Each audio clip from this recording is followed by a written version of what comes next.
Les volcans sont des géants assoupis. Le jour où ils décident de se réveiller, gare à la catastrophe. Des millions de personnes vivent dans leur ombre menaçante. Même les volcans tombés dans l'oubli peuvent connaître un regain d'activité du jour au lendemain, sans que rien ne le laisse présager. L'histoire du volcanisme en dit long sur les scénarios susceptibles de se produire à l'avenir. Volcanologues, climatologues et géologues, tous ces scientifiques tirent des enseignements des catastrophes passées pour tenter de sauver des vies.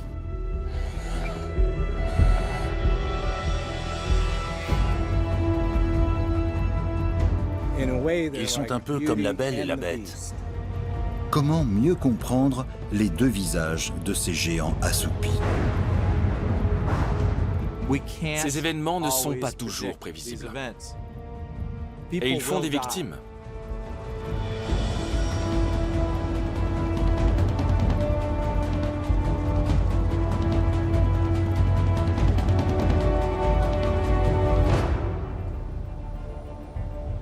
Istanbul est la plus grande métropole d'Europe avec plus de 14 millions d'habitants. La plupart ne soupçonnent pas qu'une éruption volcanique a influencé l'histoire de leur cité.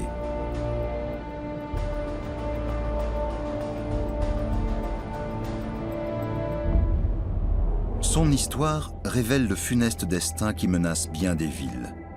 Quel que soit leur éloignement des volcans, aucune n'est à l'abri. En l'an de grâce 541, Istanbul porte le nom de Constantinople.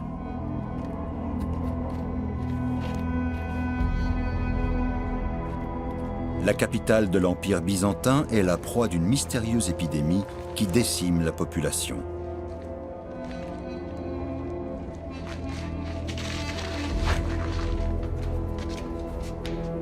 Impuissant, l'empereur Justinien et son peuple sont désespérés.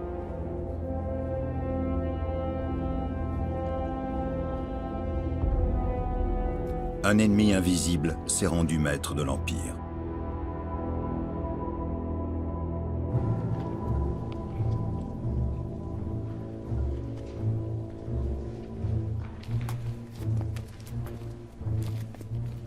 Majesté, l'air est devenu irrespirable.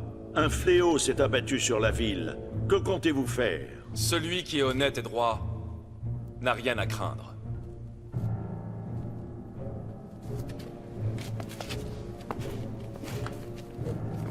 Alors qu'il demande au ciel ce que nous avons fait. La ville est jonchée de cadavres. Quelle est la raison de ce malheur?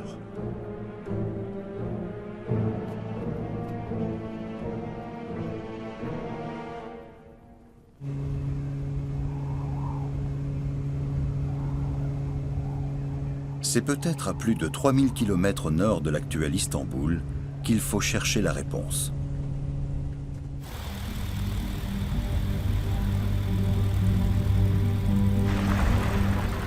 Dans l'est du Groenland, une équipe internationale de scientifiques a établi un campement.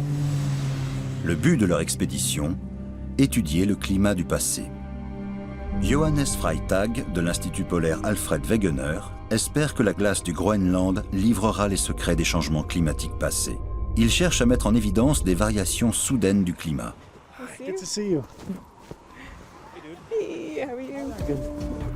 Au Groenland, la température peut tomber à moins 18 degrés, même en été. Ces terres inhospitalières, loin de toute civilisation, sont l'endroit idéal pour réaliser des forages de carottes de glace.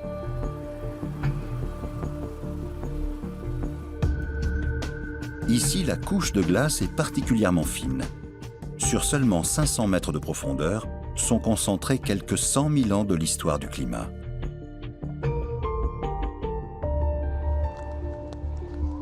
L'endroit où est effectué le forage n'est pas anodin. Si la glace présente des anomalies dans les couches supérieures, il faut refaire le forage plus loin.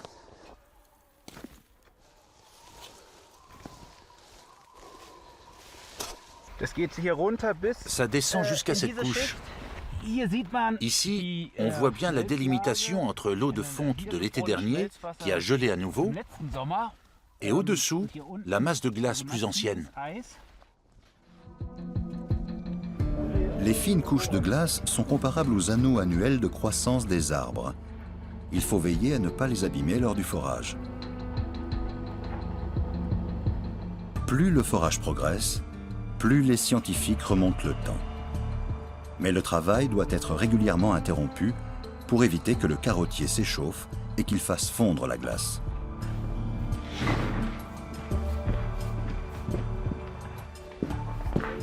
Les chercheurs devraient maintenant avoir atteint l'époque de l'épidémie de Constantinople. La glace va-t-elle parler?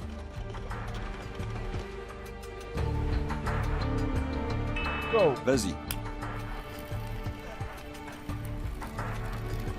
30. La conductivité électrique de la carotte de glace permet de dévoiler de précieux éléments. Au VIe siècle de notre ère, la glace révèle une augmentation soudaine de la concentration de soufre dans l'atmosphère. Cela doit correspondre à un pic d'activité volcanique. Les traces de soufre sont contenues dans 10 cm de glace, soit environ 2 ans. On ne sait pas de quelle période il s'agit exactement, parce qu'on n'a pas encore daté précisément la glace.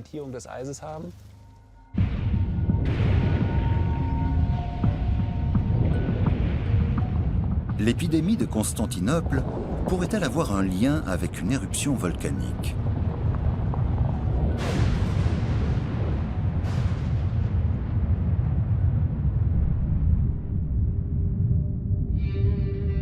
Au cours des mois précédant ces événements, le climat est perturbé, comme l'attestent des sources historiques datant de l'an 536.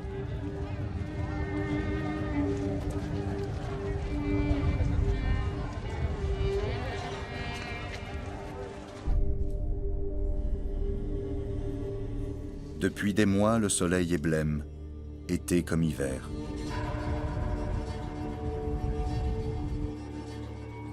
Tout le monde craint qu'il ne brille plus jamais. Le vin est aigre, maigres sont les récoltes. La neige est si abondante que les oiseaux en meurent.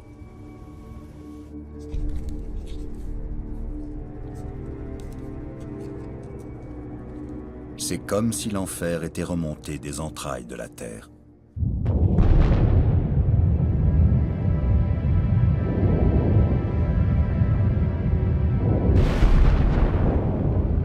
Les causes de cette période de refroidissement restent énigmatiques. À maintes reprises dans l'histoire de la Terre, les forces de la nature ont détruit la vie à la surface du globe.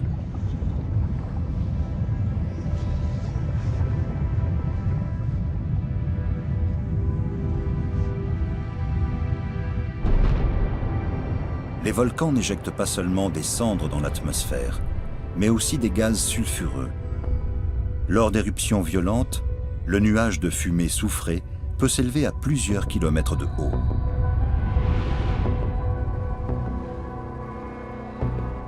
En altitude, le soufre se combine à l'eau. Il en résulte une couverture nuageuse contenant de l'acide sulfurique qui laisse filtrer peu de rayonnement solaire. Un exemple récent à l'échelle de notre histoire illustre bien les conséquences de ce phénomène. En 1815, en Indonésie, le volcan Tambora se réveille soudainement.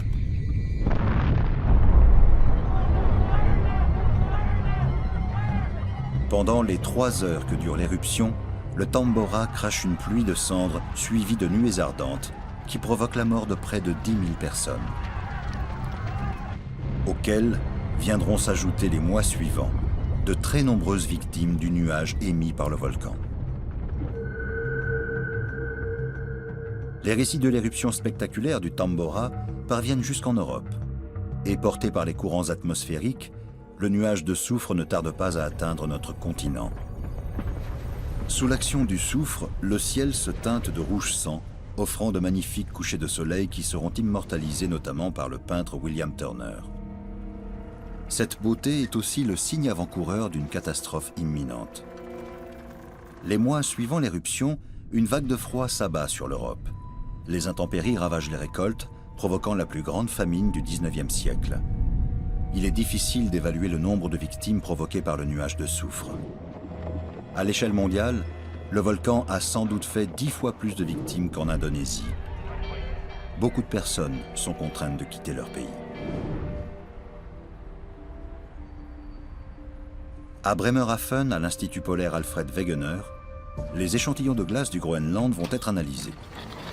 Il s'agit de savoir si, effectivement, une éruption volcanique a eu lieu au VIe siècle, à la même époque que l'épidémie de Constantinople. Dans les chambres froides de l'Institut Alfred Wegener sont conservées des centaines de carottes de glace. Les scientifiques n'ont pas encore pu identifier le volcan qui a bouleversé le climat au VIe siècle.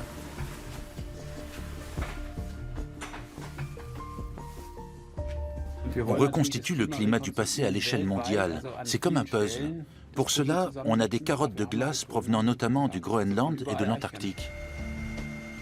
Le résultat de l'analyse confirme que les traces de soufre présentes dans la glace datent bien du VIe siècle. Au moment où la vague de froid s'est abattue sur Constantinople, un volcan jusqu'alors inconnu a donc émis un nuage de soufre qui a recouvert l'hémisphère nord. En poursuivant leurs travaux, les chercheurs constatent qu'aucun autre échantillon de glace datant de cette époque ne contient de soufre. L'équipe doit encore examiner et dater avec précision de nombreux échantillons. Un travail de très longue haleine.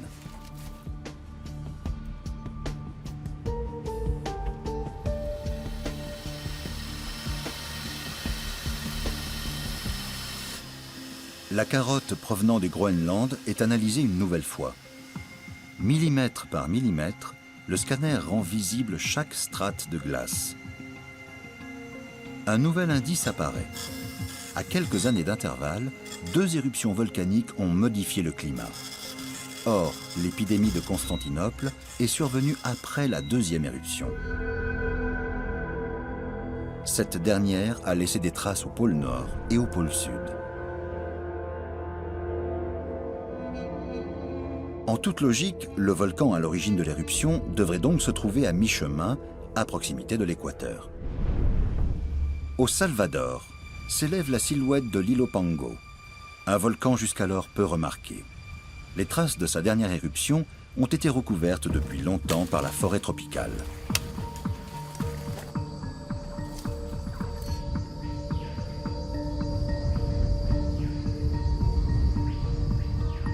Robert Dull de l'Université d'Austin au Texas est un spécialiste de l'étude des écosystèmes du passé.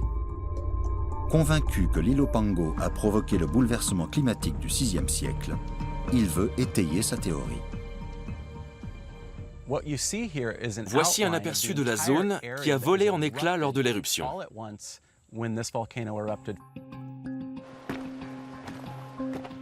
Cette éruption a dû être gigantesque. Elle a enseveli toute la région sous une couche de cendres de plusieurs mètres d'épaisseur. La cendre volcanique n'a pas grand-chose à voir avec la cendre ordinaire. Il s'agit en fait de roches pulvérisées. La violence de l'éruption a réduit en poussière d'énormes quantités de lave.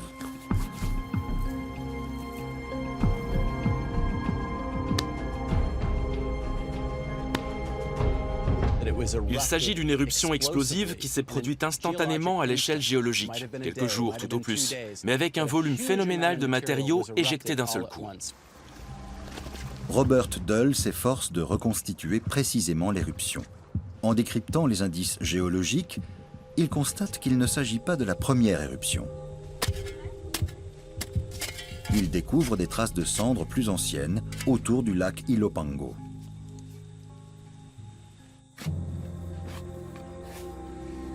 Tant que le géant est assoupi, rien ne laisse présager le danger qui menace. À l'époque, un lac de cratères occupait déjà le sommet du volcan. La chambre magmatique du volcan se trouve sous le lac. La pression y augmente lentement jusqu'à atteindre un seuil critique. Les gaz libérés par la lave en fusion commencent alors à s'élever.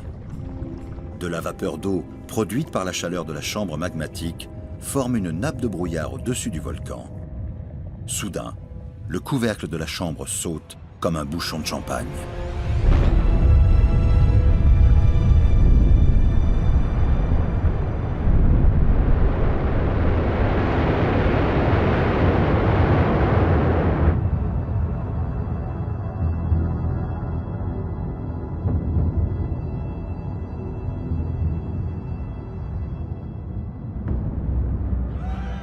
Lorsque le panache volcanique retombe au sol, des nuées ardentes se forment, composées entre autres de coulées pyroclastiques.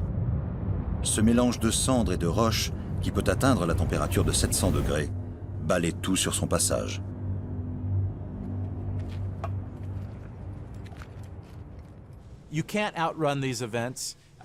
Impossible d'échapper à une coulée pyroclastique, ni de s'en protéger.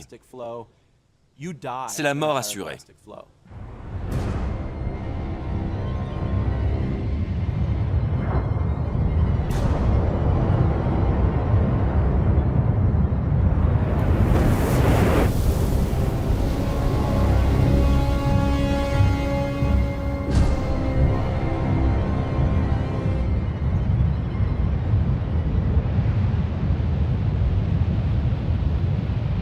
Personne n'a pu survivre à cet enfer dans un rayon de 1000 km². Aujourd'hui, seule la cendre qui recouvre le paysage permet d'imaginer la puissance phénoménale de l'éruption.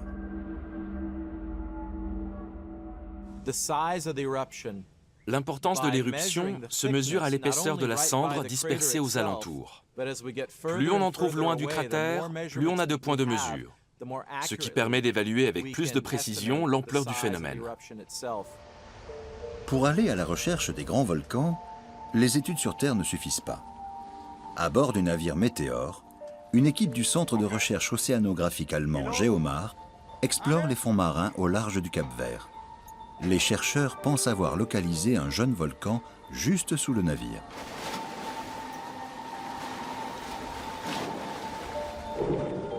Comment naissent les volcans?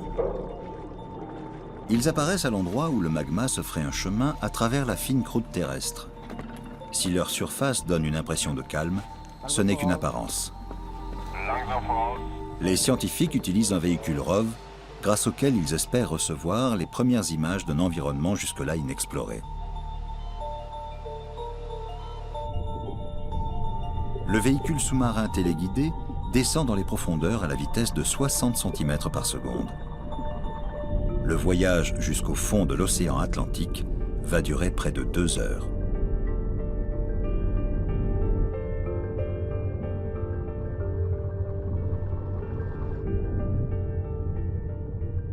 À 4000 mètres de profondeur, le magma a trouvé un nouveau chemin vers la surface. Un volcan est en train de se former par des éruptions successives, et une nouvelle terre fertile va apparaître dans ces grandes profondeurs.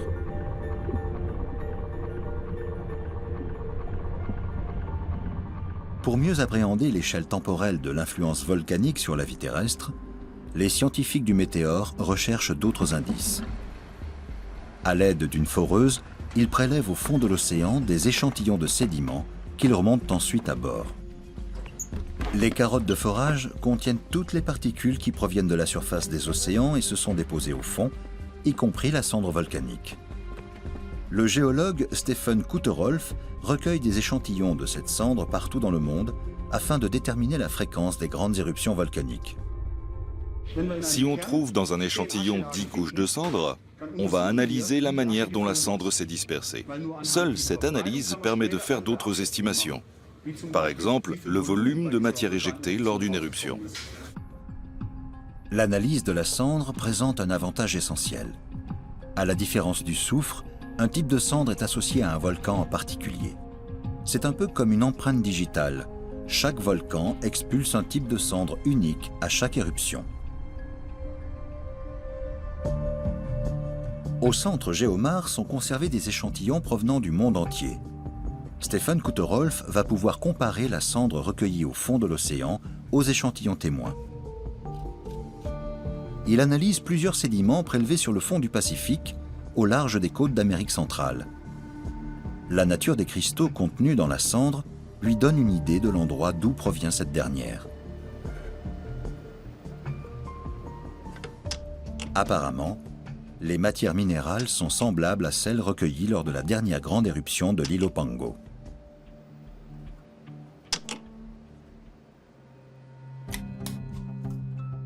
La composition exacte des cristaux révèle que la cendre provient effectivement du Salvador, même si elle a été retrouvée à des centaines de kilomètres au fond du Pacifique.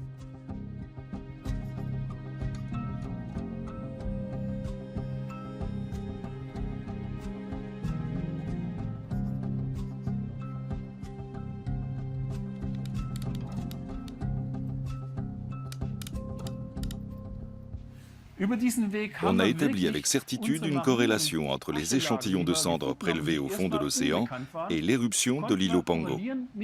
D'après le résultat des analyses, la cendre s'est dispersée sur une surface de 1,2 million de kilomètres carrés, soit environ 2,5 fois la superficie de la France. Il est désormais avéré que l'éruption de l'îlot Pango a expulsé plus de cendres et de gaz dans l'atmosphère que n'importe quel autre volcan au cours des 2 derniers millénaires.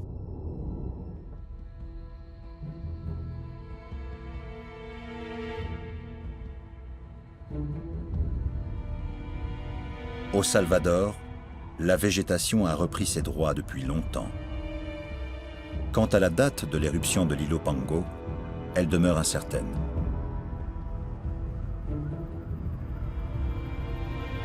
Les stigmates de l'éruption ont presque totalement disparu.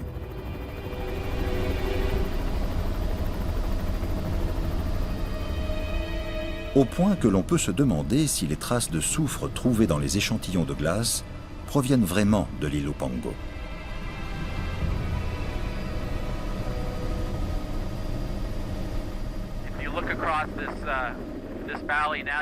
On voit ici une vallée très large et assez plate, enrichie de cendres volcaniques tombées pendant plusieurs millénaires, qui a contribué à la grande fertilité du sol.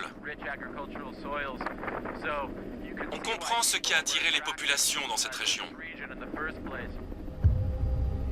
Les terres agricoles masquent les séquelles de l'éruption, si bien qu'il devient très difficile de déterminer la date à laquelle elle s'est produite. La cendre volcanique se compose de matières non organiques, comme les débris de roches ou les fragments de verre. Mais il est impossible de déterminer leur âge. Pour obtenir d'autres indices, Robert Dull doit se rabattre sur l'étude des restes d'organismes vivants détruits lors de l'éruption. À cet égard, les fragments de bois sont parlants. Le bois a été en partie carbonisé par la cendre, mais n'a pas entièrement brûlé en raison du manque d'oxygène dans l'air. Fort de ces éléments, Robert Dull parvient à mieux délimiter l'époque de l'éruption. C'est une capsule temporelle, un moment précis qui a été figé dans la cendre. Tous les morceaux de bois qu'on déterre, que ce soit des fragments ou des troncs entiers, tout ce qu'on peut sortir de la cendre nous aide à établir la date de l'éruption.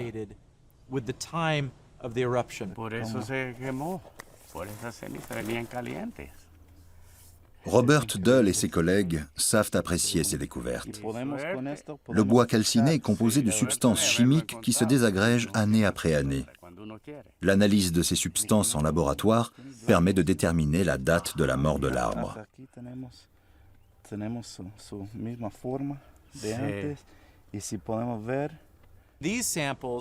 Ces échantillons nous ont permis d'affiner la date présumée de l'événement. La fourchette s'est réduite de 120 à 20 ans. À présent, on peut affirmer que l'îlot Pango n'est pas entré en éruption au 5e siècle, mais au début du 6e. L'éruption est suivie d'une période de refroidissement de 15 ans qui touche aussi Constantinople. L'épidémie mystérieuse continue à se propager. Désespérés, les hommes se tournent vers Dieu. L'empereur Justinien ordonne même des baptêmes dans l'espoir d'apaiser la prétendue colère divine. En vain. De plus en plus de personnes tombent malades et meurent. Dans le sillage du nuage de soufre, la maladie se répand de l'Empire byzantin à l'Europe.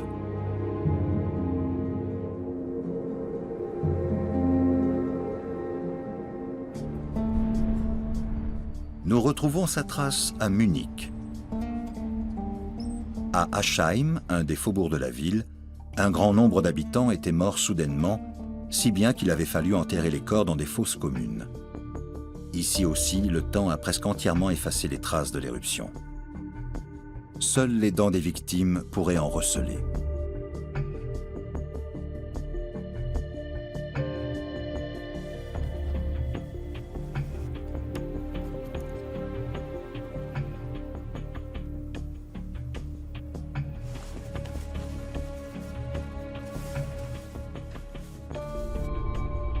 Holger Scholz, de l'Institut de microbiologie de la Bundeswehr, espère résoudre ce mystère grâce aux méthodes de la médecine légale.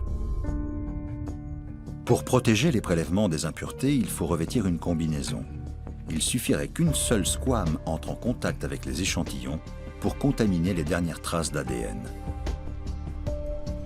Les chercheurs sont parvenus à isoler le génome de la bactérie à l'origine de la maladie infectieuse la plus dévastatrice de l'histoire de l'humanité, la peste.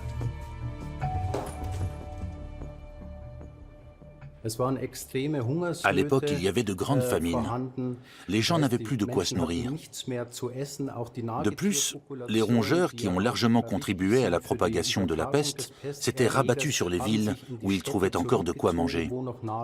La population a été encore plus exposée à la bactérie qu'elle ne l'était déjà.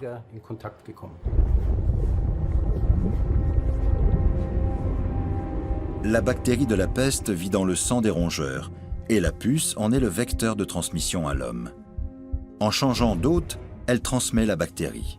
Par conséquent, chaque fois qu'un homme est en contact avec un animal infesté, le risque de contamination augmente.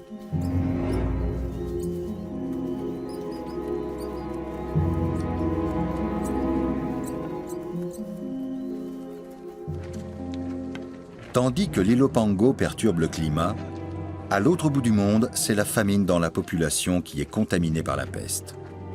Personne n'est épargné par l'épidémie qui se joue des barrières entre riches et pauvres.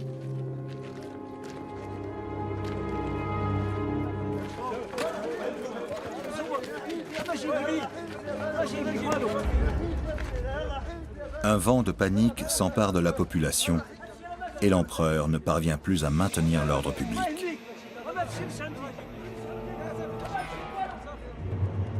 Jusqu'au jour où tombe une terrible nouvelle. L'empereur, représentant de Dieu sur terre, est lui aussi victime de la peste.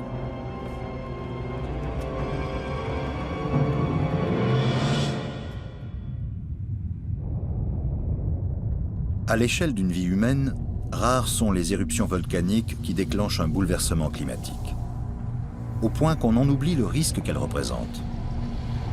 À l'échelle géologique, elles ont été fréquentes. En 2014, la Terre gronde à nouveau. Pendant des mois, le volcan islandais Bardarbunga crache de la lave et éjecte 35 000 tonnes de dioxyde de soufre par jour dans l'atmosphère. Personne ne peut prédire l'évolution de cette éruption, ni le moment où elle s'arrêtera. Le volcan se trouve au-dessous du plus grand glacier d'Europe. Si jamais la lave entrait en contact avec la glace, il pourrait se produire une explosion de vapeur et les gaz volcaniques seraient propulsés encore plus haut. Même sans explosion de vapeur, le dioxyde de soufre pourrait atteindre la France et l'Allemagne. Un bref retour dans l'histoire illustre les conséquences dévastatrices d'un tel phénomène. L'hiver 1784 est l'un des plus rudes que l'Europe centrale ait connu. Au printemps suivant, à la fonte des neiges, les rivières charrient des quantités de blocs de glace et débordent. Les crues violentes détruisent des ponts et engloutissent des parcelles entières de terre. Würzburg et d'autres villes sont touchées par des inondations sans précédent. À Cologne, le niveau des eaux atteint près de 14 mètres, un triste record jamais égalé à ce jour. Des gaz volcaniques arrivés sur l'Europe occidentale seraient à l'origine de ces violentes intempéries. John Grattan, géographe à l'Université du Pays de Galles, a rassemblé une série de témoignages de l'époque provenant de toute l'Europe. Le 23 juin 1783, les populations d'Europe centrale se sont réveillées dans un autre monde. Les arbres n'avaient plus de feuilles et une odeur âcre de soufre empestait l'air. Le Laki, un volcan islandais situé sur une longue fissure volcanique, est à l'origine de ce cataclysme. Entré dans une terrible éruption en 1783, il vomit plus de 6000 mètres cubes de lave par seconde et expulse 120 millions de tonnes de dioxyde de soufre en l'espace de 8 mois. L'immense nuage qui en résulte se déplace vers l'Europe occidentale, où il perturbe fortement le climat. On a des témoignages très détaillés de personnes présentant les symptômes suivants.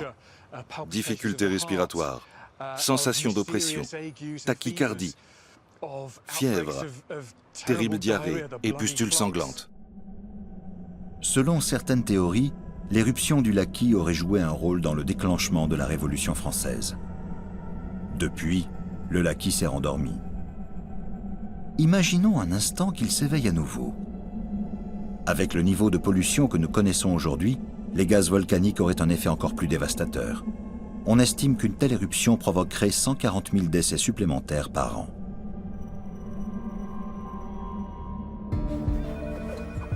L'Office fédéral pour la protection des populations est basé en Allemagne, à Bonn. Son rôle est de coordonner l'aide d'urgence en cas de crise.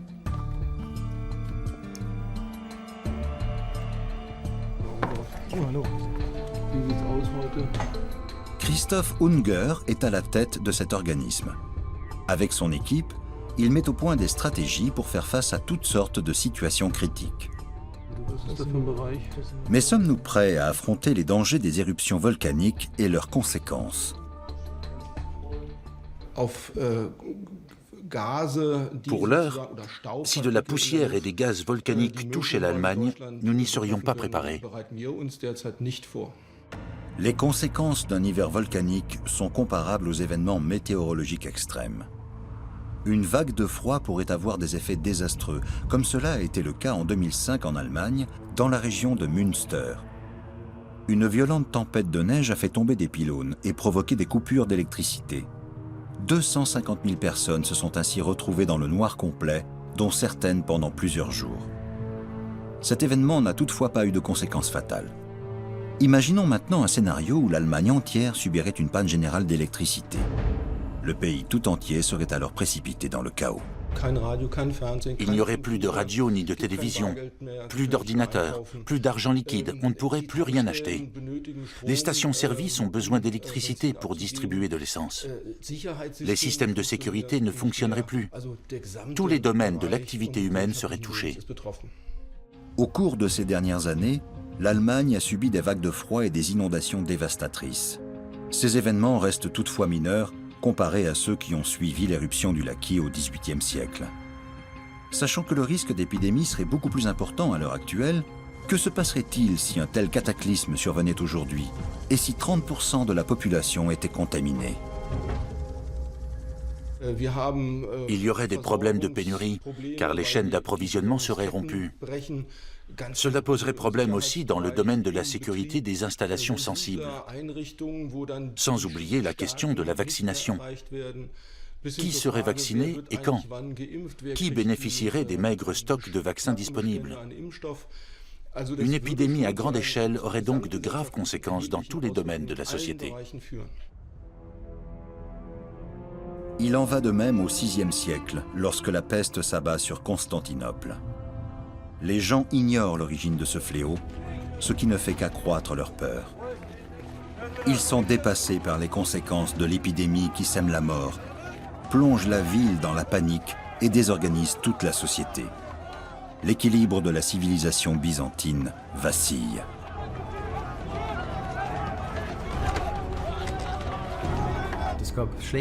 Les conditions d'hygiène étaient mauvaises et le système immunitaire des gens était très affaibli. Tout cela a contribué à la propagation massive de la peste qui a fait des millions de morts.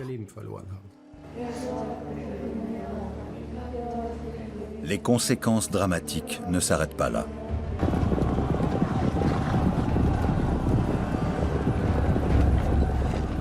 La peste fauche bon nombre de soldats et de citoyens payant l'impôt.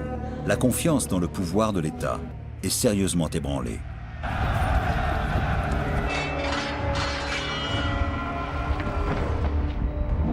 Au cours des siècles suivants, l'Empire byzantin, affaibli, ne parvient pas à résister aux assauts répétés des troupes arabes. L'invasion arabe sonne le glas d'une époque.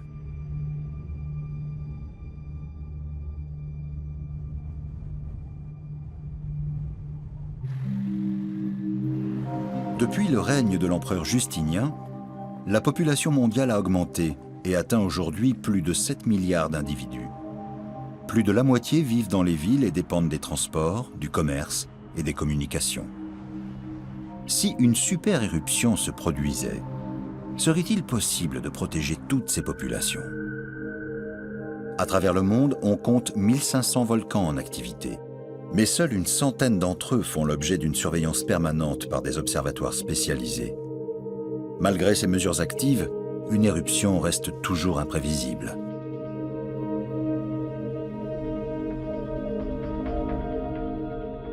Même les chercheurs les plus chevronnés ne sont pas à l'abri d'une erreur.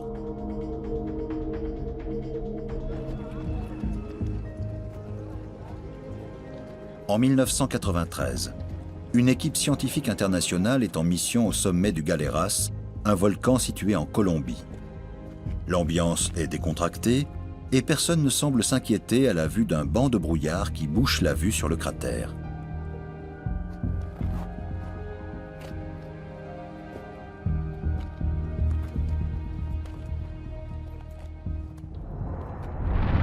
Soudain, les volcanologues sont surpris par une explosion de vapeur, bientôt suivie d'une pluie de roches volcaniques. Certains membres de l'équipe qui sont encore à l'intérieur du cratère se retrouvent pris au piège. 9 personnes trouveront la mort. D'autres sont grièvement blessées. La bonne ambiance qui régnait le matin a cédé la place au cauchemar.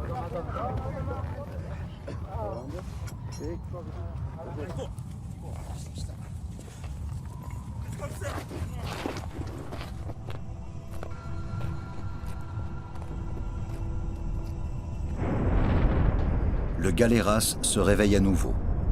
Cette fois, c'est la station de recherche qui est balayée. Pourtant, lors de la première éruption, les scientifiques la croyaient hors d'atteinte.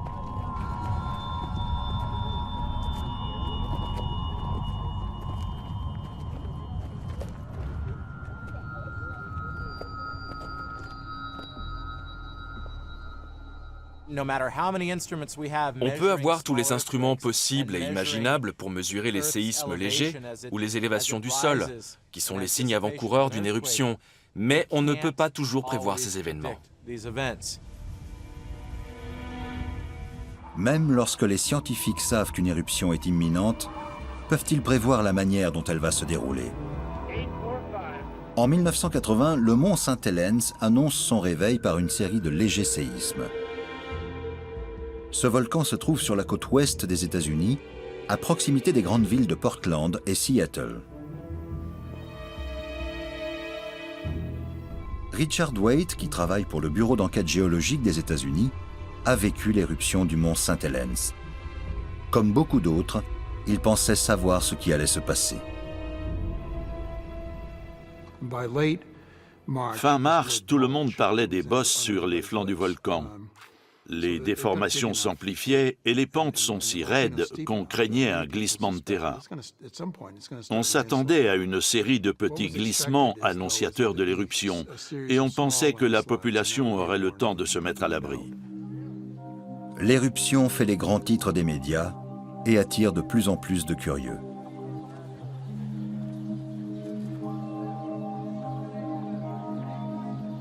Mais rien ne se déroule comme prévu. Un séisme déclenche un spectaculaire glissement de terrain sur la face nord. La pression du magma dans le cratère chute alors brutalement, provoquant l'explosion d'une partie de la montagne. Des coulées de boue et des éboulis déferlent sur les pentes. Personne ne s'attendait à ça. Les coulées de boue ont déferlé sur une crête, puis sont descendues dans la vallée, avant de submerger la crête suivante, et ainsi de suite sur 20 ou 30 km. J'ignore jusqu'où exactement. Personne n'a rien vu venir. Les nuages de cendres et les coulées de boue emportent les malheureux qui tentent de s'enfuir. 57 personnes trouvent la mort, parmi lesquelles des scientifiques qui ont sous-estimé la violence de l'éruption. Toute la région est noyée sous la poussière volcanique. Au total, 540 millions de tonnes de cendres se dispersent sur près de 60 000 km².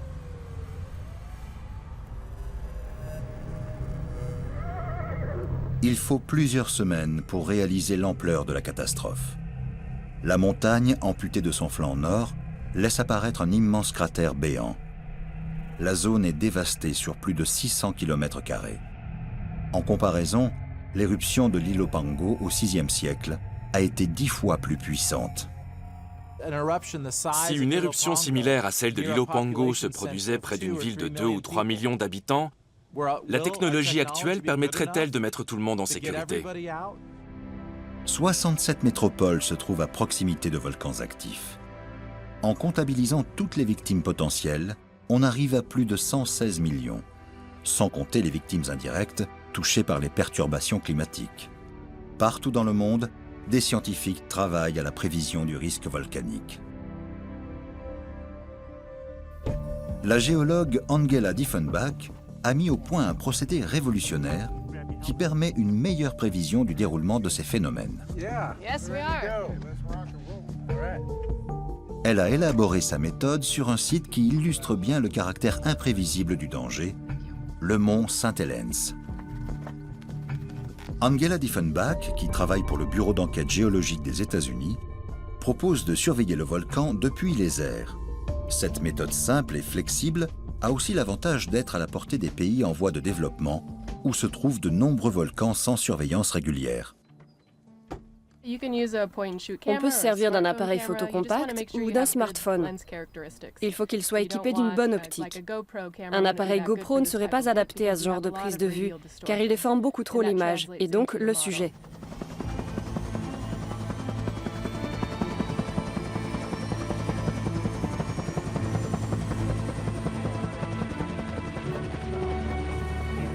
Pour le moment, un bouchon de lave refroidi obture le cratère du mont Saint-Helens.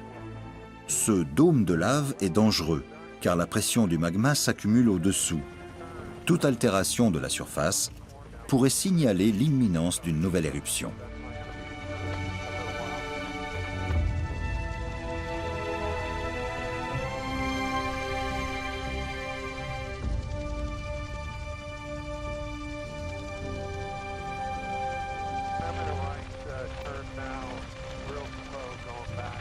Angela Diefenbach prend les photos sous un angle précis qu'elle a déterminé à l'avance.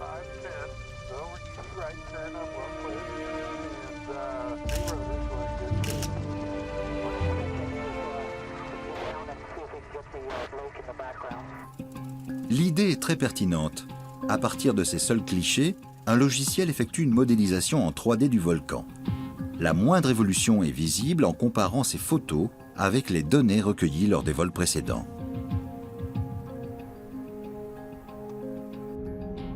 Cette méthode peut être utilisée même pendant une éruption. En effet, c'est souvent au dernier moment que se dessine le comportement du volcan.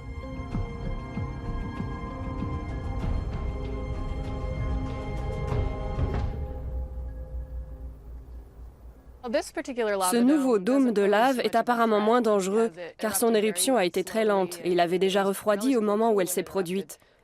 Mais sur d'autres volcans, les dômes de lave risquent de s'effondrer à la suite de fortes explosions ou sous leur propre poids.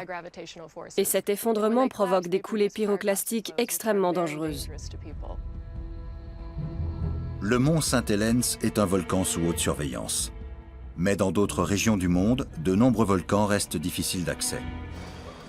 En République démocratique du Congo, par exemple, un lac de lave bouillonne dans le cratère du Nyiragongo, qui se trouve dans la zone touchée par la guerre civile.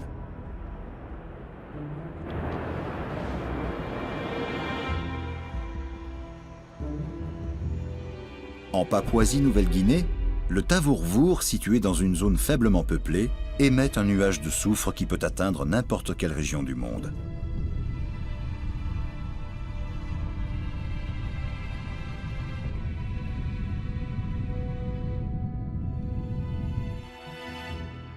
Dans ces cas de figure particuliers, la méthode d'Angela Diefenbach présente un avantage considérable.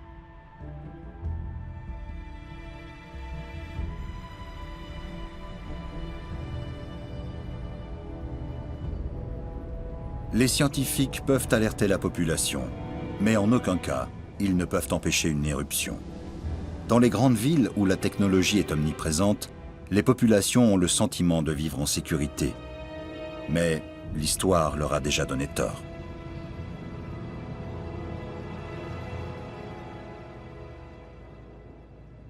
Aujourd'hui, l'Ilopango a retrouvé son calme. Il semble aussi tranquille qu'avant l'éruption qui a ébranlé la planète au VIe siècle. Que reste-t-il d'une civilisation frappée par un tel cataclysme? L'archéologue Payson Sheets de l'Université du Colorado estime qu'une nouvelle éruption cataclysmique est inévitable. Ce n'est qu'une question de temps. Pour mieux comprendre les phénomènes de civilisation qui en découlent, il étudie l'histoire du lac Ilopango. Il y a 1500 ans, le paysage était à peu près le même qu'aujourd'hui, calme et grandiose, jusqu'à ce que le magma poussé vers le haut remonte dans la cheminée et provoque une explosion colossale. La cendre volcanique a recouvert toute la région. Le Salvador, qui était un paradis tropical, s'est alors transformé en désert blanc du jour au lendemain. Qu'en est-il aujourd'hui?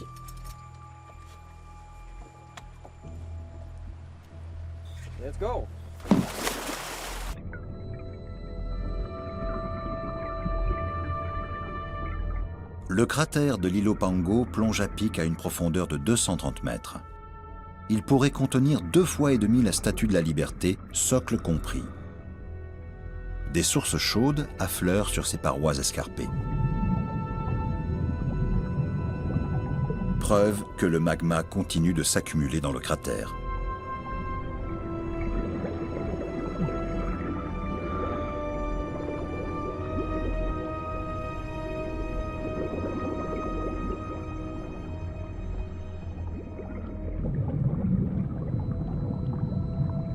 Par endroits, il réchauffe l'eau jusqu'à 70 degrés.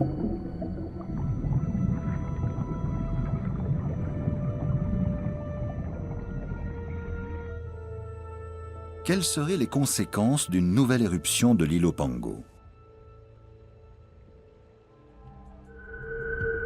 Selon Payson Sheets, la réponse à cette question se trouve à 1200 km du volcan, au cœur du Mexique.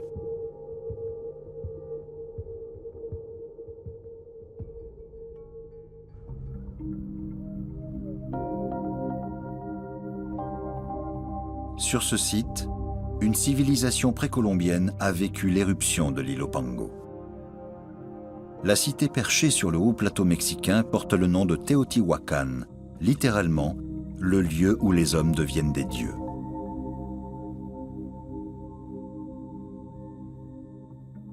De cette civilisation, il ne reste aujourd'hui que des ruines. Elle constitue le plus grand site archéologique du continent américain, qui abrite notamment la pyramide du Soleil. D'une hauteur de 65 mètres, c'est la 3e au monde par la taille. L'immense cité de Teotihuacan a été un modèle pour d'autres civilisations du Mexique ancien. Les raisons de son déclin et de sa chute restent toutefois un mystère. À la surface, la quasi-totalité des pierres a été retournée, mais rien n'a été découvert. Le secret de la cité se trouve sans doute ailleurs. L'exploration du site s'avère difficile. Les archéologues n'ont trouvé ni traces écrites, ni d'autres éléments qui pourraient expliquer le déclin de la cité. L'archéologue Sergio Gomez a installé un chantier de fouilles à 14 mètres de profondeur sous l'une des pyramides. Il espère trouver des indices sur les élites dirigeantes de Teotihuacan. Il progresse dans un tunnel construit sous le temple de Quetzalcoatl, le célèbre serpent à plumes, l'un des dieux les plus vénérés dans la religion de Teotihuacan. C'est en 2003 que Sergio Gomez a fait par hasard cette découverte étonnante. À 100 mètres du centre de la pyramide, il a mis au jour un conduit menant à un tunnel. Depuis, les travaux d'excavation sont en cours. Les chercheurs vont envoyer un robot muni de caméras pour découvrir ce qui les attend à l'intérieur du tunnel.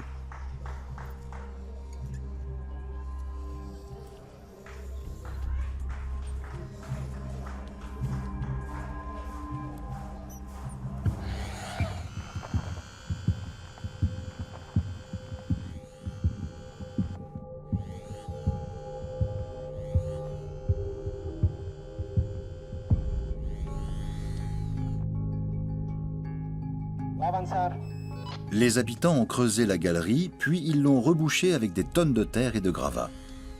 Sans bêtes de trait et sans véhicule, ils ont fourni un travail de titan pour construire ce lieu voué à rester caché à jamais.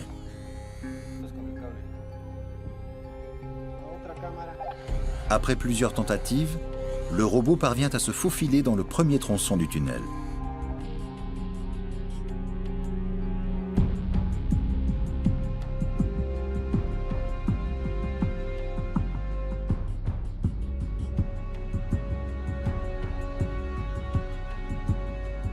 Les caméras dévoilent les premières images. À l'évidence, il s'agit d'un lieu de culte, d'une chambre funéraire secrète. Quel rituel se déroulait ici et dans quel but?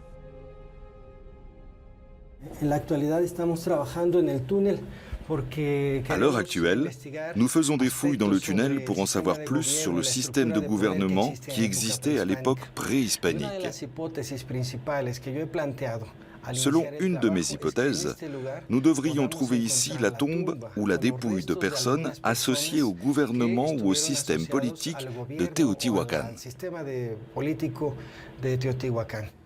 Depuis, les archéologues ont encore creusé la galerie sur plusieurs mètres. Mais aucune tombe de dignitaire n'a été découverte pour l'instant. Cependant, ils ont trouvé 75 000 artefacts qui constituent une véritable mine d'informations sur la civilisation de Teotihuacan.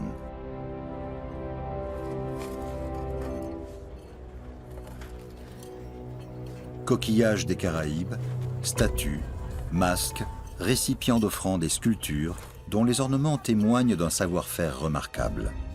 Il semble que les habitants aient eu des liens avec des civilisations très diverses.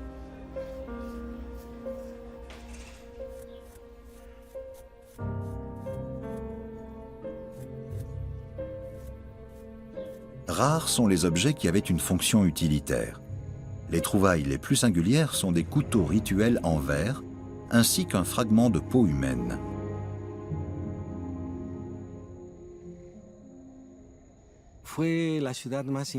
Teotihuacan a été la plus grande et la plus influente cité de son temps. Entre l'an 100 et l'an 500 de notre ère, elle a été à la tête d'un système étendu et complexe sur un vaste territoire. De plus, d'un point de vue symbolique, c'était la plus importante ville sainte jamais bâtie. Teotihuacan se trouve au centre du Mexique, à seulement 45 km de la capitale. Elle aurait servi de modèle à la ville de Mexico. Aujourd'hui, plus de 20 millions de personnes vivent dans cette mégalopole.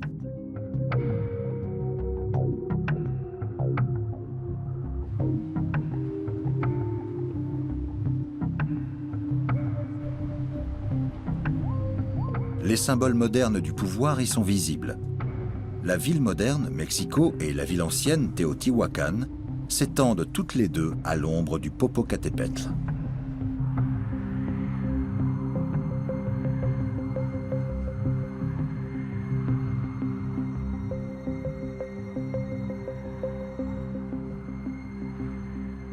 Mexico est à la merci des géants assoupis. En effet, cette région est traversée par la plus grande ceinture volcanique de la planète, la ceinture de feu du Pacifique. Cet arc volcanique bordant l'océan Pacifique coïncide avec un ensemble de limites de plaques tectoniques et de failles. Sur cet arc sont alignés la majorité des volcans du globe. Le Mexique en compte à lui seul près de 40. La plupart d'entre eux sont surveillés en permanence pour détecter d'éventuels mouvements sismiques, soulèvement du sous-sol et émission de gaz.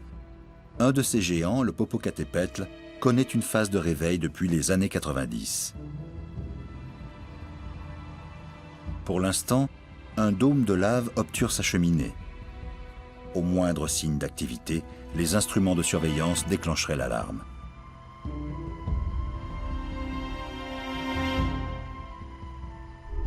Ramón Espinaza est le directeur adjoint de l'observatoire du Popocatépetl.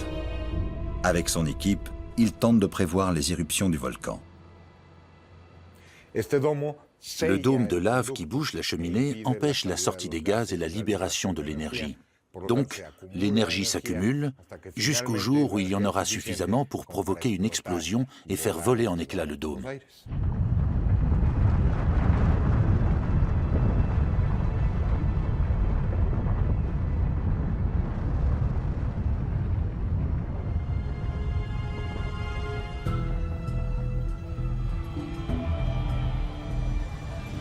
Chaque mouvement du volcan pourrait annoncer une éruption majeure.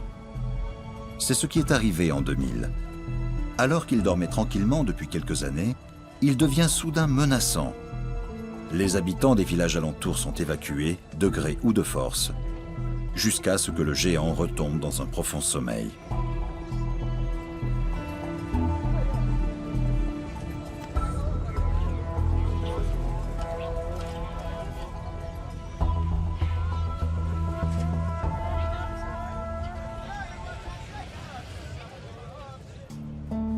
Il émet régulièrement de petits nuages de cendres.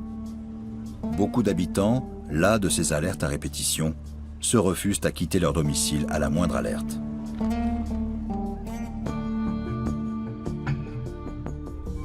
Esperanza Vázquez est psychologue. Elle pense que la légèreté des Mexicains face aux alertes n'est pas étrangère à la vision qu'ils ont de leur volcan.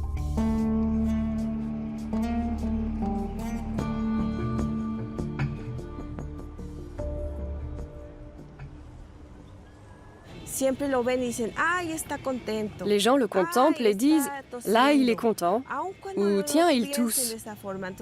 En fait, c'est juste une façon de s'exprimer. Cette vision des choses est typique du discours des habitants de la région. Certaines études que j'ai réalisées montrent que les gens d'ici considèrent le volcan comme une légende. Il fait partie du paysage. Ils en ont une image plus positive que les habitants venus d'ailleurs, qui, eux, le voient comme un danger objectif. Habiter près du volcan, cela fait partie de l'identité des gens d'ici. Ils le considèrent un peu comme un membre de la famille. Il n'empêche que le personnage familier peut devenir dangereux à tout moment.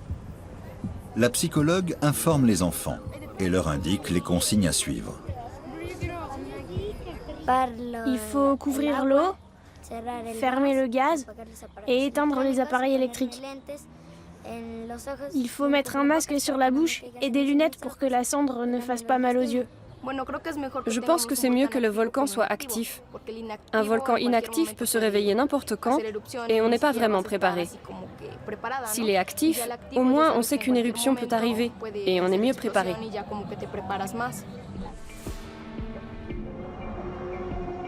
À seulement 320 km de Mexico, on peut voir les vestiges d'une église en partie enterrée sous la lave. Son histoire montre bien la fragilité de la croûte terrestre au Mexique.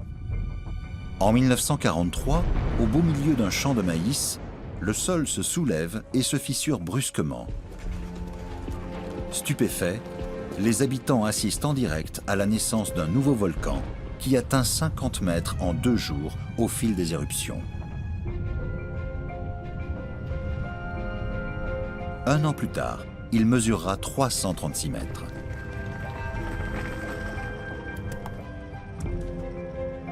La lave détruit tout. Seule l'église est en partie épargnée.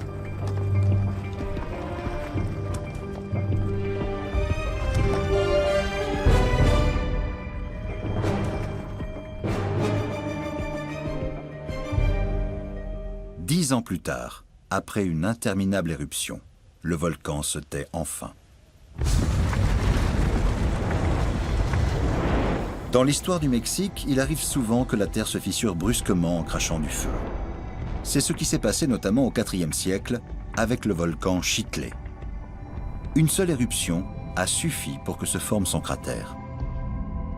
L'éruption de ce type de volcan peut prendre des proportions gigantesques. Celle du Chitlé a fait disparaître 70 km² de terre sous la cendre et la lave.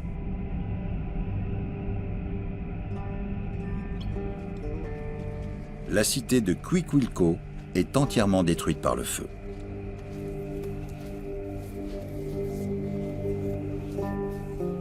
Les habitants doivent quitter leurs terres en emportant le peu qu'ils peuvent sauver.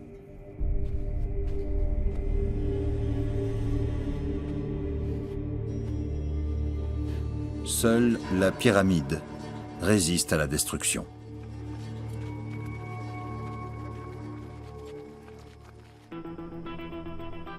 Actuellement, Les vestiges de cette pyramide sont au cœur de Mexico, entre l'université et des quartiers résidentiels. Des secteurs entiers de la métropole moderne ont été bâtis sur des champs de lave. Sergio Gomez a suivi la trace des réfugiés de Cuicuilco. Leur disparition a entraîné une vacance du pouvoir dans la région.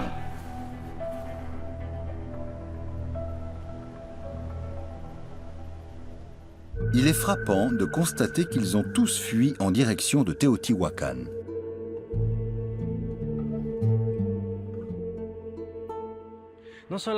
Au-delà des conséquences sur le plan géographique, cet événement a aussi influencé toute l'histoire sociale et économique de Cuicuilco, ainsi que celle de Teotihuacan qui commençait à se développer. Pour quelle raison? En l'absence de communautés rivales, Teotihuacan a pu créer un vaste réseau de liens économiques et sociaux qui lui a permis d'étendre sa domination à l'ensemble du territoire mésoaméricain. Plusieurs éruptions volcaniques sont à l'origine de grandes migrations. Ce n'est qu'à l'arrivée des réfugiés que commence la construction des pyramides. Qu'est-ce qui attire ces populations à Teotihuacan? C'est dans le système religieux de la cité que réside une partie de la réponse. Le peuple a en effet scellé un pacte avec les dieux en pratiquant des rites qui lui permettent de mieux affronter les catastrophes naturelles.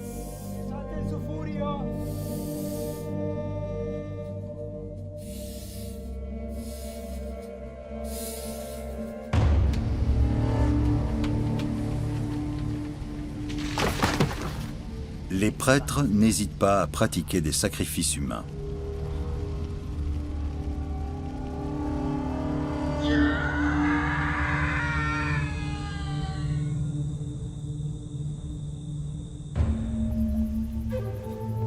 Aujourd'hui, le danger n'est toujours pas conjuré. Les géants assoupis n'ont pas dit leur dernier mot. Selon le chaman Don Epifanio, cultiver la foi est encore la meilleure manière de vivre à l'ombre des volcans.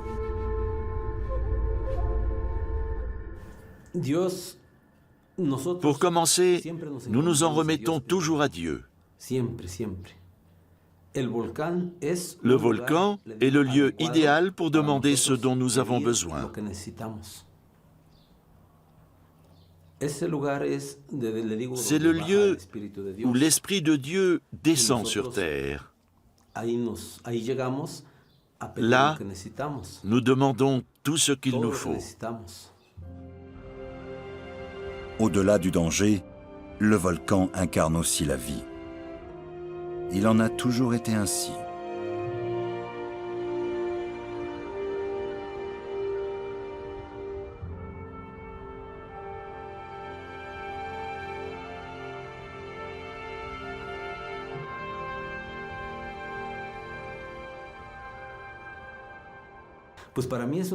Pour moi, c'est une grande église.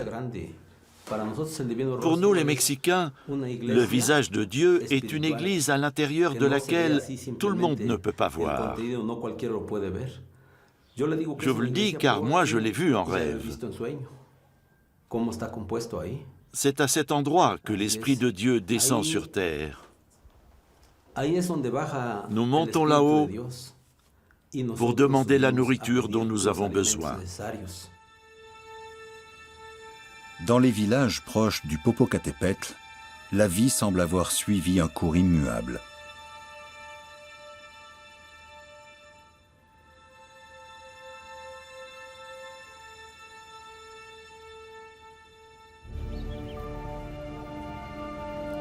La cendre des dernières éruptions s'est déposée tout autour du volcan. Dès que le géant s'assoupit quelque temps, elle façonne des terres extrêmement fertiles. Mais cette fertilité a un prix. Le volcan a expulsé ses pierres à des kilomètres à la ronde.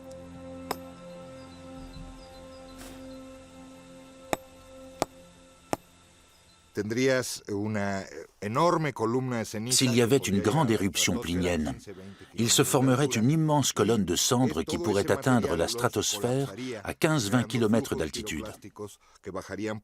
Toute cette matière retomberait ensuite en formant des coulées pyroclastiques. Elle dévalerait les pentes en direction des villages des environs, ce qui représenterait évidemment un grand risque pour la population.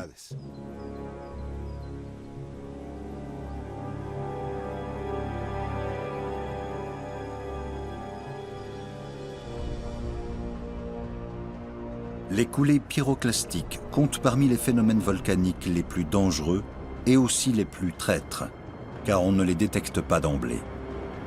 Assez lentes au départ, elles finissent leur course à une vitesse de l'ordre de 400 km/h, engloutissant tout sur leur passage. Il est extrêmement dangereux de les étudier de près. Mais c'est justement ce risque qui semble attirer les volcanologues. Dans les années 70, Katia et Maurice Kraft sont des sommités du monde de la géologie. Au péril de leur vie, ils vont assister aux éruptions volcaniques dans le monde entier, s'approchant toujours plus près des cratères pour les filmer et les analyser. Ils rêvent de filmer de près une coulée pyroclastique.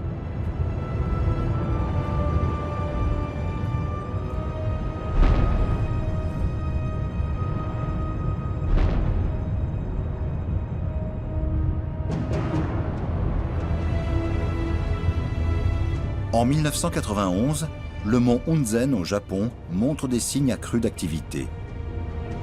C'est l'un des volcans les plus dangereux du pays.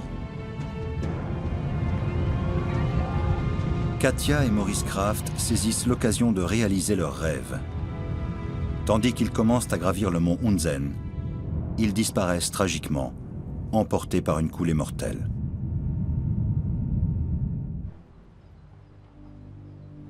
Au Smithsonian Institute de Washington, à l'abri du danger, un géologue étudie les coulées pyroclastiques pour tenter d'anticiper leur trajectoire.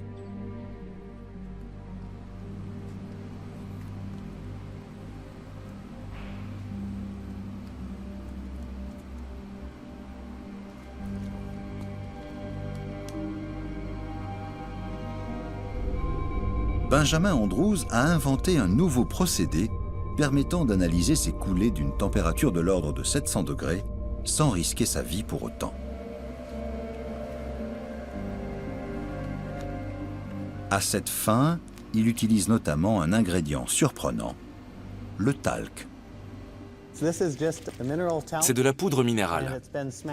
Elle a été moulue et passée au tamis pour que toutes les particules aient la même finesse.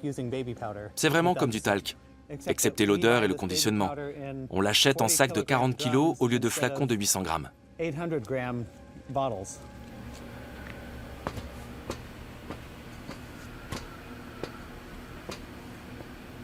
La taille et le poids des particules sont déterminés avec précision. En laboratoire, Benjamin Andrews peut tester différents scénarios en toute sécurité. Pour simuler la présence de montagnes, il fabrique des obstacles à échelle réduite.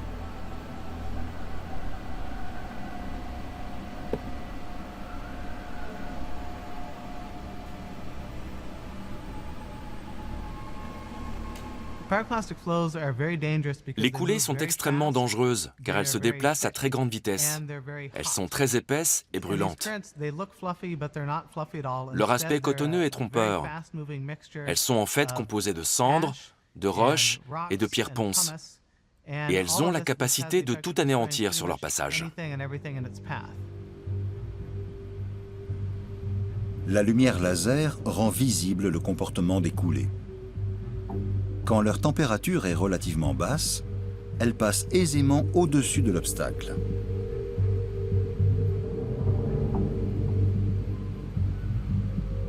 Benjamin Andrews fait augmenter la température des particules en les passant au grill. Il veut savoir si la cendre brûlante réagit différemment. Effectivement, elle ne franchit plus l'obstacle, mais s'élève dans l'air.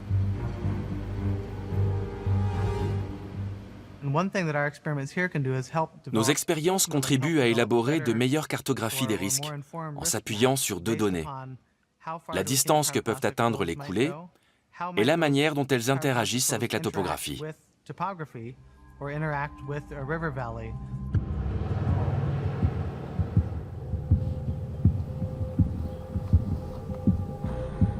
Au Mexique, les autorités mènent des recherches similaires pour évacuer dans les meilleures conditions la zone de danger autour du Popocatépetl. La dernière grande éruption remonte à environ 2000 ans. Il serait irresponsable d'oublier que la probabilité d'une nouvelle éruption augmente avec le temps qui passe.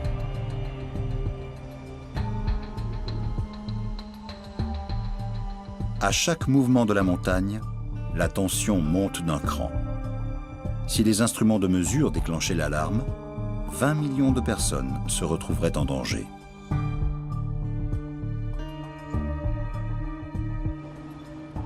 Ici le Senapred, pour le Popo, à vous.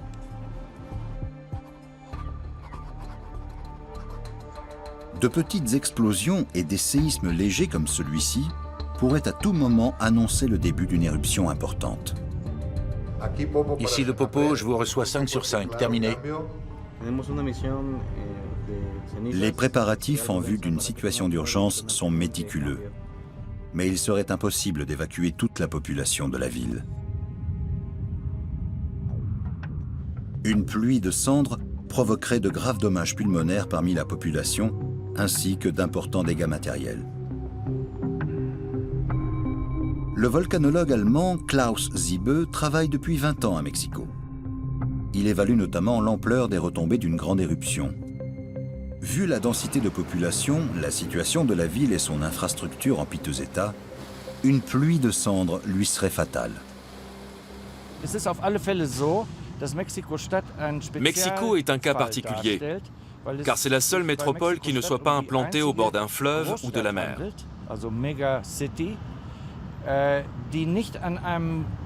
Les canalisations urbaines sont déjà surchargées. En cas de forte pluie, elles débordent toujours.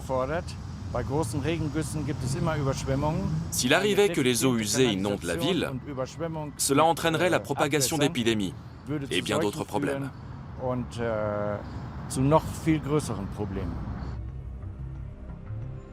Mexico vit sous la menace des volcans et elle est au bord de l'asphyxie. Mais contre toute attente, de plus en plus de personnes cherchent à s'y installer. D'un autre côté, vivre près d'un volcan présente certains avantages.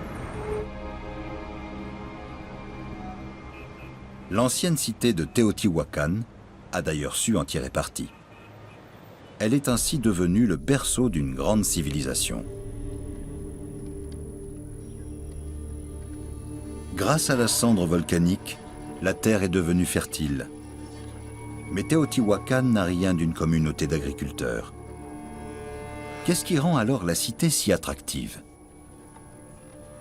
Imaginez, c'était la civilisation la plus florissante de toute l'histoire de la Mésoamérique dans les domaines politiques, économiques et religieux. C'est incontestable. Teotihuacan, comme Mexico, s'étend sur un haut plateau loin de l'océan. Ses habitants ont toutefois de quoi assurer leur subsistance. L'ensemble de la population est prospère. Bientôt, la ville dépasse en taille la Rome antique.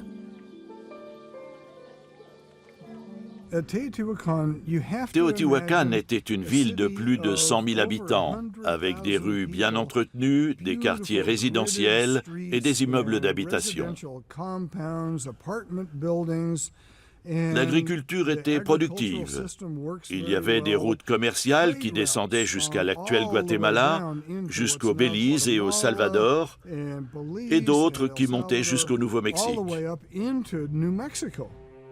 Les volcans fournissent la matière première qui assure la richesse de la cité, l'obsidienne.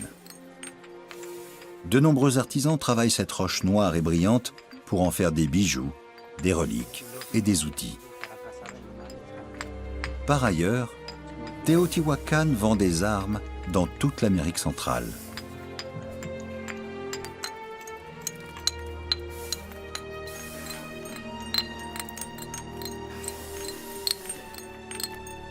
Les armes sont des marchandises essentielles à l'époque.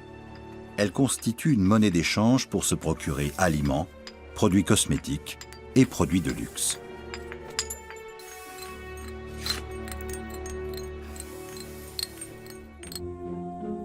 Grâce à l'obsidienne, Teotihuacan devient l'une des premières cités marchandes modernes d'Amérique centrale.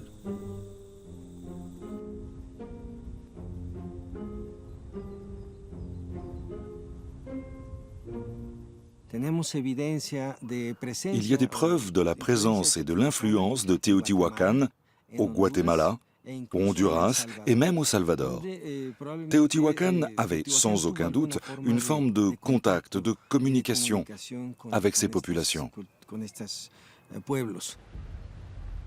La ville prospère grâce au volcan. L'île Opango s'élève à l'extrémité sud des routes commerciales. L'explication de la chute de Teotihuacan se trouverait-elle ici, à 1200 km de la cité?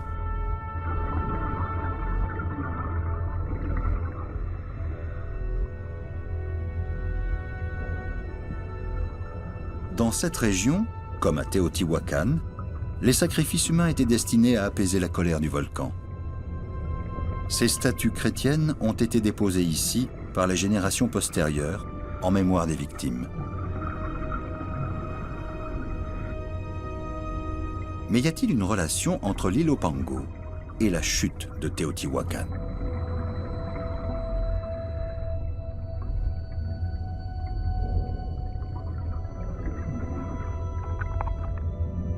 Pour Payson Sheets, qui a étudié l'éruption de l'île Opango ces dernières années, l'acuité du danger est plus que jamais d'actualité.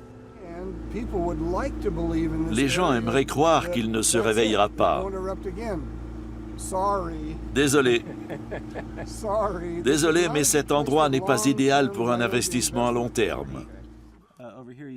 Grâce aux recherches menées par Payson Sheets et Robert Dull, on peut avoir une idée du scénario susceptible de se reproduire ici ou ailleurs.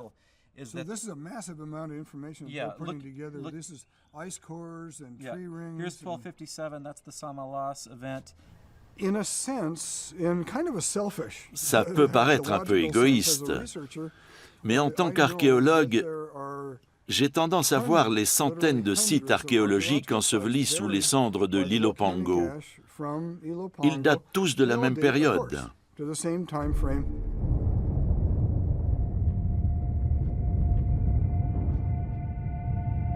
L'île Opango a entraîné la chute d'empires pourtant très éloignés du site volcanique.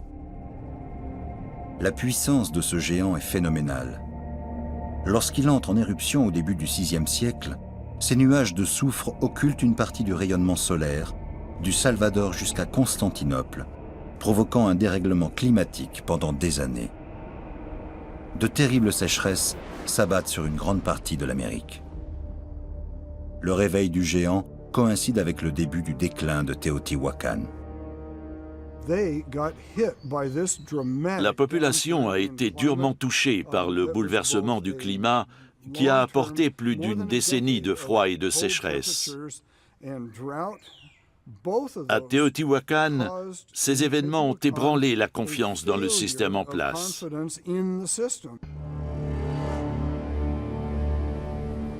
L'éruption de l'île Opango est le plus grand cataclysme qu'ait connu la cité au cours des 2 derniers millénaires.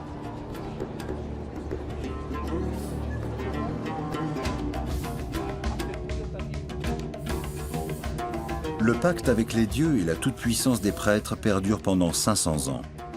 Les sacrifices sanglants font taire le volcan et apportent la pluie, assurant la fertilité des terres et la prospérité de la population. Jusqu'à ce qu'un jour, la pluie s'arrête et ne tombe pas pendant plusieurs années. Les dieux semblent avoir délaissé la ville sainte. Un incendie faisait rage dans l'allée des morts le long des temples. Pendant longtemps, on a cru que c'était un incendie accidentel, mais pas du tout. Il a été déclenché volontairement.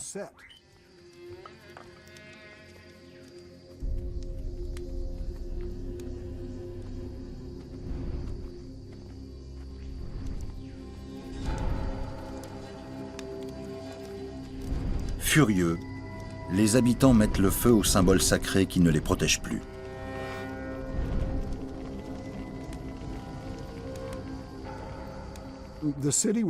Beaucoup d'habitants ont alors abandonné la ville, qui n'a plus jamais retrouvé sa puissance politique, économique et religieuse. L'histoire montre que plus une civilisation est grande et complexe, plus sa disparition peut être brutale après une catastrophe naturelle.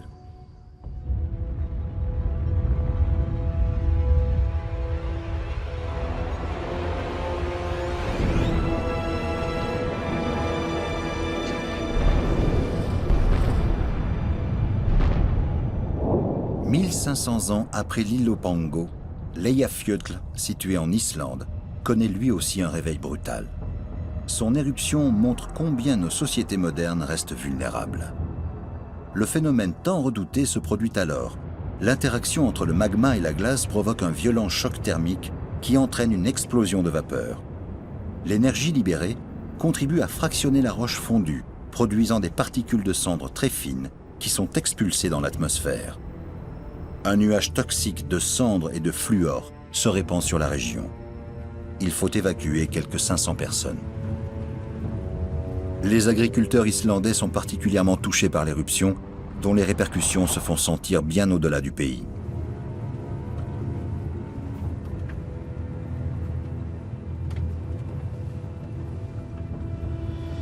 Porté par les courants atmosphériques, le nuage se déplace au-dessus de la mer du Nord jusqu'en Europe centrale. Il atteint notamment la France et l'Allemagne en avril 2010, où il entraîne une très forte perturbation du trafic aérien. Dans les aéroports européens, quelques 100 000 vols sont annulés. L'ampleur de l'éruption de l'Eyjafjöll est toutefois à relativiser. Le volcan a éjecté 0,14 km3 de matériaux dans l'atmosphère.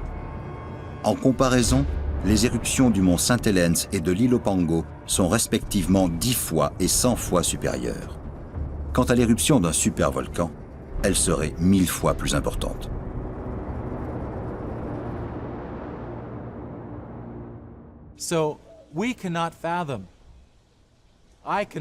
Personne ne peut imaginer l'ampleur d'une éruption du Yellowstone si elle se produisait aujourd'hui.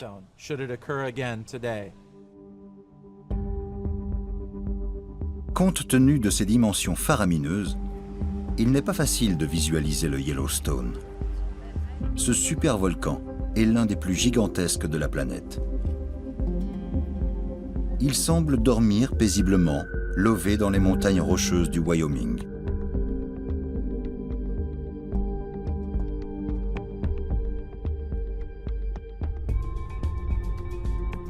Henry Isler, géologue, travaille pour le parc national de Yellowstone. Il y surveille notamment les geysers, seul signe visible de l'activité du géant.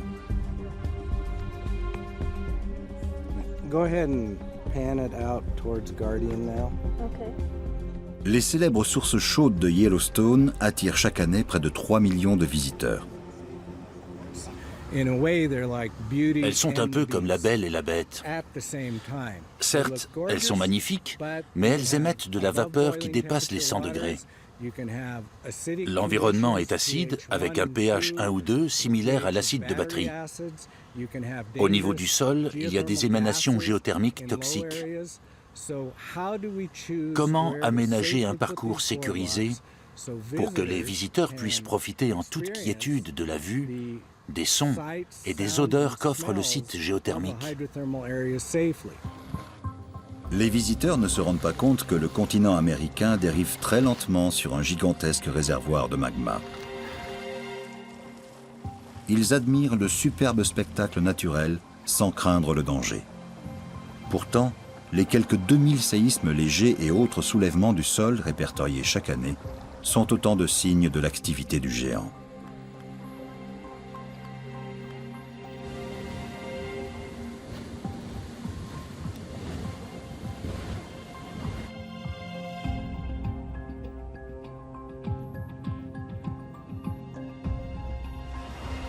Anticiper la date de l'éruption du Yellowstone est impossible.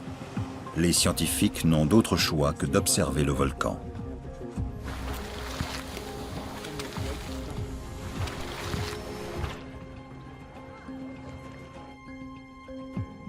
Un coup d'œil sur l'histoire du Yellowstone en dit long sur les scénarios possibles.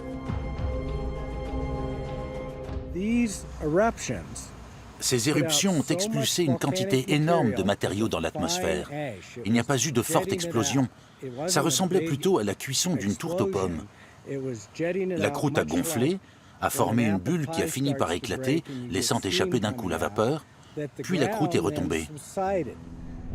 À quelques kilomètres seulement sous la surface, le magma se ferait un chemin à travers la croûte terrestre comme un chalumeau. Depuis 2015, on estime que le réservoir de magma a atteint le volume colossal de 46 000 km3. La dernière grande éruption du Yellowstone remonte à 630 000 ans. Elle entraîne la disparition de toute forme de vie dans un rayon de 100 km.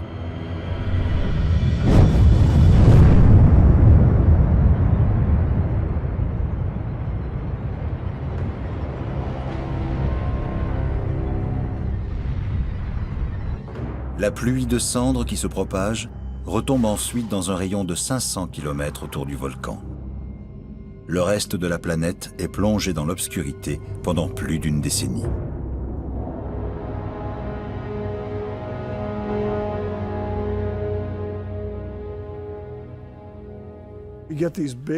Compte tenu de la densité des villes, les populations actuelles n'arriveront pas à faire face à une super éruption. Elles seront transformées en précieux matériaux archéologiques, certes, mais on ne peut pas dire qu'elles survivront à l'épreuve. Le nuage du Yellowstone pourrait précipiter la planète dans un petit âge glaciaire. Sous l'épaisse couverture de cendres et de soufre, les tropiques deviendraient des contrées glacées, et il deviendrait impossible d'approvisionner les mégalopoles.